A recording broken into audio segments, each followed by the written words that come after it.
J'ai pris ce trade à l'achat sur l'US 30, le jour du CPI. Nous avons le CPI, il a fait cette belle grosse bougie. Et ce qui s'est simplement passé, c'est que le prix il a retracé, il a pris les data lows. Pour ceux qui savent pas, les data lows, c'est les bas. Data highs ou lows, c'est les hauts ou le bas de la data, quoi. Des annonces économiques. Donc on est venu chercher les lows du NFP. Pas le NFP, le CPI. Et ensuite, on se retourne pour venir chercher les highs. Alors, le cas d'aujourd'hui, je ne sais pas ce qui s'est passé. On n'est pas venu chercher le high. Ma cible, c'est bien évidemment là. Mais pour mon 2RR, c'était un peu plus bas, voilà, ici. Donc, mon TP s'est fait toucher. Mais c'est pas grave. Bon, je sais pas pourquoi le prix n'est pas venu au high. Sur le Nasdaq non plus. Ok, on était bien parti. On est revenu. Et ouais, là on baisse, on market maker sell model quoi. Mais pour ce qui est du trade, c'est très simple, on est bullish. On a le haut, on retrace, order block, là on est en H1. On a donc la bougie de 8h, la bougie de 9h, on retrace, order block. Là sur le Dow Jones, on a de la SMT divergence par rapport au S&P 500 et le Nasdaq, mais j'utilise que le S&P pour mes SMT divergence. Ce qui montre que l'US 30 il a beaucoup plus d'investissement pour monter, parce qu'ici on a pris le bas de Londres pour ensuite faire ce retournement du CPI et faire ce nouveau high qui est plus high que le jour d'hier.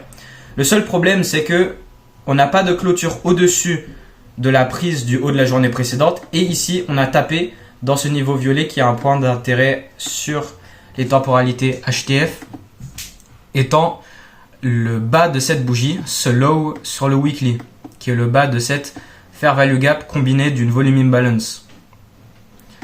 Ensuite, donc, ouais, daily bullish, 4 heures bullish, 2 heures bullish. Ici, fair value gap inversée, on la reteste. On reteste order block plus IFVG. On a nos PDA discount après la fermeture de cette bougie pour ouvrir, retracer, rejeter et aller plus haut et faire mon 2RR. Donc là tout est bon, on a nos points d'intérêt. On a un retracement bas de la fair value gap de la bougie du CPI. On prend les lows de la data, très bien. Et on a une SMT divergence. On va aller sur le 5 minutes. Vraiment je pense, je vais m'excuser, mes dessins là c'est très sale. Mais après le CPI, on a retracé, on a nos points d'intérêt, order block, bas de la fair value gap. Et là, on a une SMT divergence avec le S&P 500 et le Nasdaq. Car là, on est en train de faire des bas ascendants. Et sur le S&P, on fait des bas descendants. Très bien. Et ce qui se passe, c'est que si je réactive mes dessins, ce que j'ai cherché pour acheter, là, on est arrivé sur mes points pour acheter. Et là, maintenant, je cherche le buy model pour venir englober tout ce côté de gauche. Et là, on forme le côté de droite. Venir chercher l'extrémité, le data haze, les highs de la data, sauf que c'est pas ce qu'on est venu faire, mais oublions ça. Maintenant que je suis prêt à acheter, ce que je cherchais, c'était simplement, on a déjà marqué structure shift par swing high, mais ce que je voulais, c'était l'inversement sur le 5 minutes.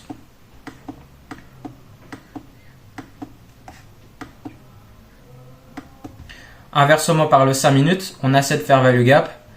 Et là, je cherchais l'inversement. Mais comme on peut le voir, on a uniquement inversé avec cette bougie de 9h50. Et à ce moment-là, c'était un peu tard pour rentrer. Ok, on a eu ce retracement dans le gap. Très bien, on aurait pu avoir une réentrée ici. Mais je suis entré à l'intérieur ici. Pourquoi? Parce que on avait l'inversement sur le M1. Pas inversement sur le M1, mais les signes en avance.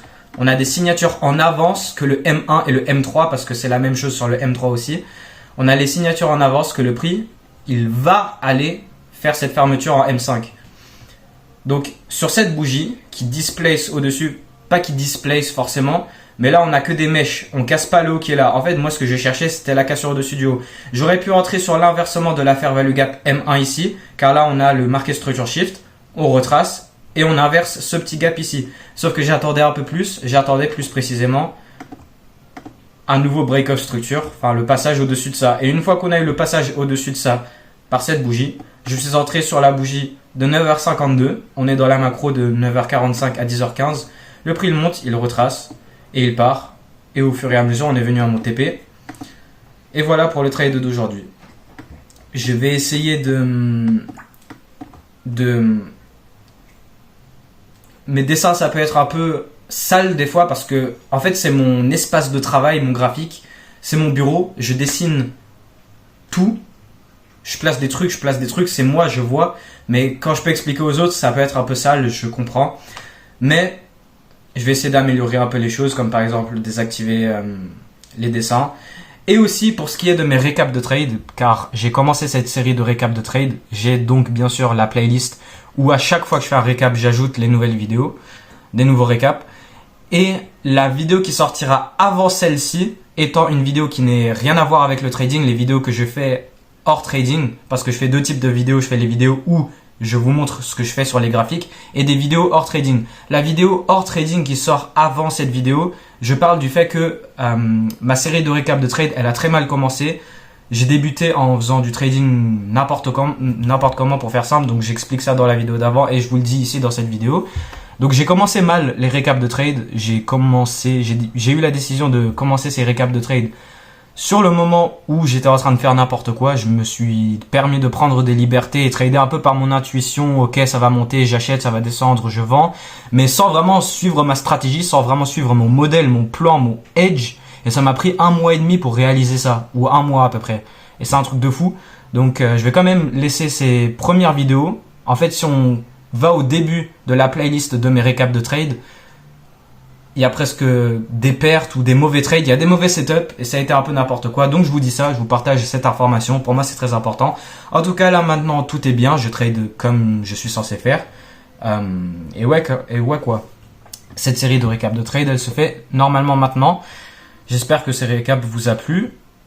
On n'est pas venu chercher les data highs, mais c'est pas grave. Mon 2RR s'est fait toucher. Là, on est en train de MMSM durant cette session PM. La bougie de 4 heures, voilà. On a ouvert cette bougie de 4 heures, la bougie de 4 heures. On est venu prendre mon TP et là maintenant on se retourne. Alors voilà. Je vous tiens au courant que je tiens à préciser sur le fait que mes récaps de trade, cette série infinie que je continuerai jusqu'à toujours, ok? Jusqu'à quand je m'arrête, mais je compte pas arrêter. Même ici des années ou je ne sais quoi, quand mes stop loss ils vaudront énormément d'argent, comme ouais, moi je veux avoir mes stop loss à 50 000 balles et le TPA de RR à 100 000 balles, ça serait cool. C'est ce que je vise. Et ouais, vu que je compte faire mes récaps de trade jusqu'à là, eh bien là voilà, je vous dis juste que cette série que j'ai eu un jour, j'ai décidé de faire des récaps de trade, de faire cette série de récaps de trade.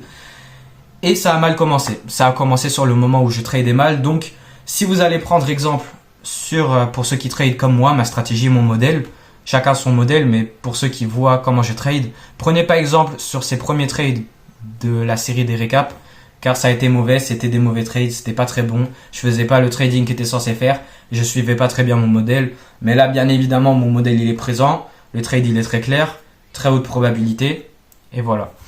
Donc j'espère que ça vous a plu, on se voit au prochain récap. Cette vidéo elle sera forcément plus longue vu que voilà, j'ai été en train de bavarder, j'étais en train de yapper pendant un petit moment là, après une fois que j'ai fini ce récap.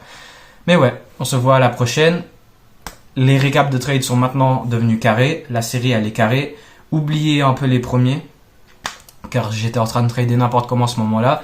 Mais bref, j'en parle plus de ça dans la vidéo qui est sortie avant celle-ci, quand elle sortira, une vidéo hors trading, car je fais, voilà. Comme je vous ai dit, je me répète, on me connaît, mais ouais, je fais deux types de vidéos, des vidéos hors graphique, où, ouais, je fais, peu importe ce que c'est que je fais, et les vidéos graphiques. Voilà, on se voit à la prochaine.